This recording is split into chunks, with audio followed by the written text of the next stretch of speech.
En tous les cas, bienvenue à vous aussi. Nous sommes dans une rencontre avec Jean-Pierre Millet. Alors c'est un plaisir que de vous recevoir puisque nous avons eu déjà l'honneur de nous rencontrer, d'échanger ensemble. C'était lors, je crois, d'une foire du livre et où nous parlions là aussi de Nicolas Copernic. Alors, cette fois-ci, comme je le disais, la discorde céleste, Kepler, le trésor de Tycho Brahe, c'est un roman, c'est toujours Jean-Pierre Millet qui nous en parle et c'est toujours aux éditions Jean-Claude Lattès.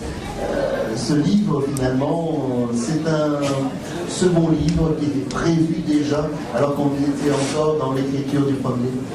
Oui, tout d'abord, merci de me recevoir. Donc, ce livre, La discorde céleste, sous-titré donc Kepler et le trésor de Tycho Brahe, on dit plutôt Tycho que Tycho, mais enfin bon, vous n'étiez pas au Danemark à cette époque.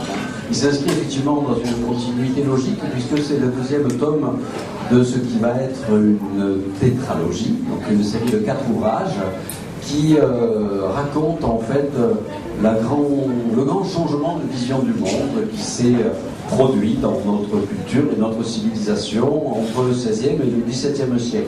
Changement de vision du monde, c'est-à-dire ça a à faire finalement avec l'organisation de l'univers et la place de la Terre, donc de l'homme dans l'univers. Vous savez que pendant des siècles, on pensait que la Terre était au centre de l'univers et que l'univers était petit, fini autour de la Terre. Voilà. Et puis donc en fait, ce grand changement de vision du monde dont je vous parle, qu'on appelle parfois la révolution copernicienne, s'est produit sur une période de 150 ans.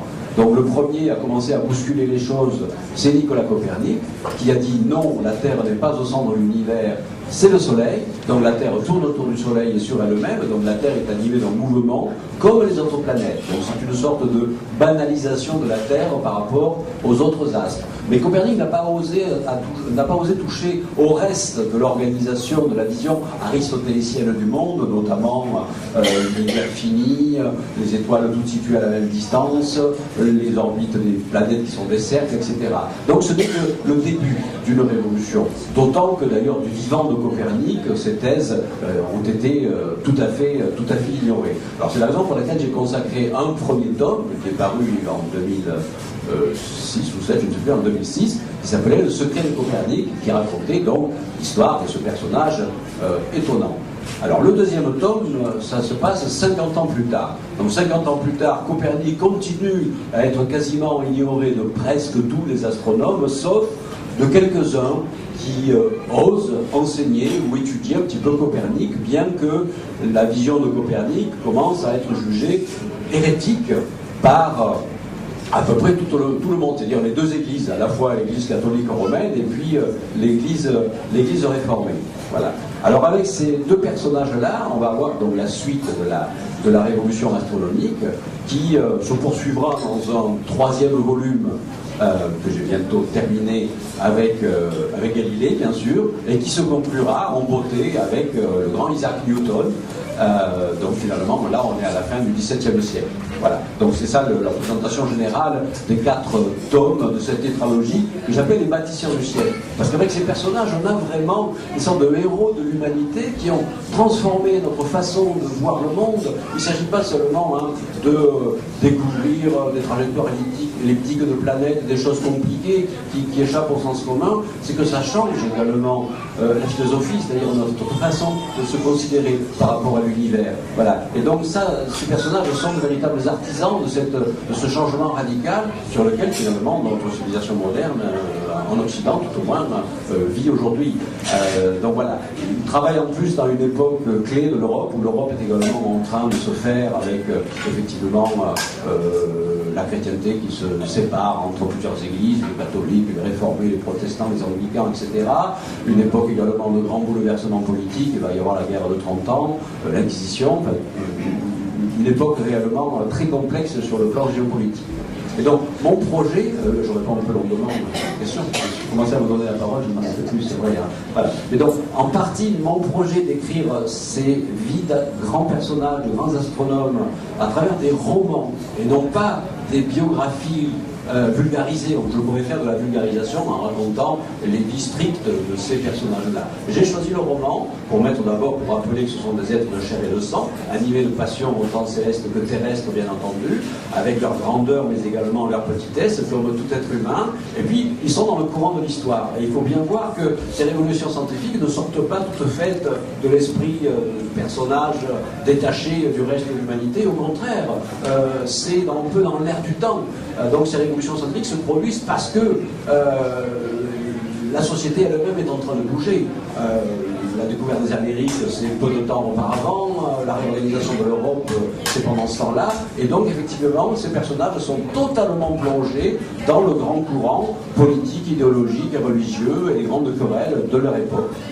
Et c'est vrai qu'on y trouve tous les ingrédients finalement de ces pionniers. Mais vous avez, et c'est vrai peut-être que la réponse est dans ce que vous venez de nous dire, à savoir que l'histoire était tellement foisonnante.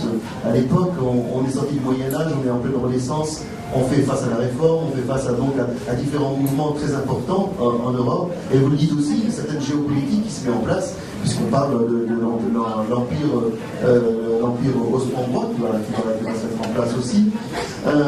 Et donc finalement, on a l'impression que le côté justement astronomie, même copernicien, on s'attache plus au personnage, plus à l'histoire que finalement à ce qui devrait être un petit peu le creuset central de ce livre, à savoir la science.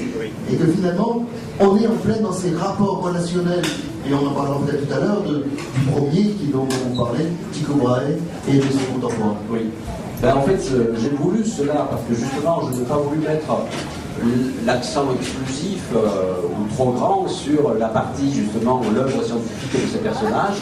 Elle est en filigrane parce que la vraie vie de ces personnages, c'est donc des personnages insérés dans, comme je l'ai dit, la société de leur époque et toutes les querelles et les disputations qu'il peut y avoir.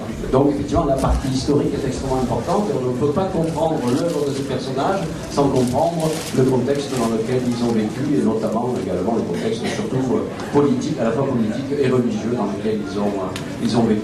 Voilà. Et c'est vrai qu'on va découvrir, pour ceux qui, bien sûr, scientifiques, ont l'habitude de vivre un petit peu ces terrains à défricher, c'est notamment les relations épistolaires, très importantes. Aujourd'hui, on a la publication. Bien sûr, à l'époque, les relations épistolaires remplacent ce qu'on appelle aujourd'hui dans la publication scientifique les publications, qui elles-mêmes d'ailleurs ont beaucoup changé sur une échelle d'une vingtaine d'années. Moi, ça fait 30 ans que je suis chercheur professionnel. Il y a, au début de ma carrière, on envoyait encore nos publications sous forme de pré-print, de pré-tirage, on envoyait par la poste, etc. Aujourd'hui, tout ça se fait par Internet, on met ça sur des archives électroniques. Donc à l'époque, évidemment, là, carrément, les publications, c'était soit des livres qui prenaient beaucoup de temps, à la fois à être imprimés, à être écrits, imprimés, puis diffusés, ou soit, effectivement, les lettres. Et donc, pour les historiens des sciences, le véritable trésor historique se trouve souvent dans les correspondances de ces personnages-là. Alors, ce qui est particulièrement intéressant avec ces deux héros-là, Kepler et Tycho Brahe, comparé à Copernic, c'est que pour Copernic, j'avais très peu de documentation historique parce qu'il ne reste pas grand-chose en fait sur la vie de Copernic, mis à part des témoignages de seconde main, et notamment il n'y a quasiment pas de correspondance qui nous reste de Copernic. Donc, du coup, l'invention de romanesque pour Copernic avait peut-être effectivement plus de latitude pour se déployer. Avec Kepler et Tycho Brahe, on a tellement de documentation historique et en même temps une correspondance extrêmement fournie, qui est vraiment disponible à tout le monde, que là, finalement, l'imagination romanesque est bridée, mais d'un autre côté, sur le plan littéraire, c'est un autre défi littéraire que d'être à la fois très attaché à la documentation, à la réalité historique, mais après d'arriver à se détacher dans le style et la forme et la narration, de se détacher de ce côté qui pourrait devenir trop pédagogique ou pesant, cette réalité historique. Alors il faut trouver un juste équilibre, et bon, j'espère l'avoir trouvé, mais c'est pas à moi de le dire.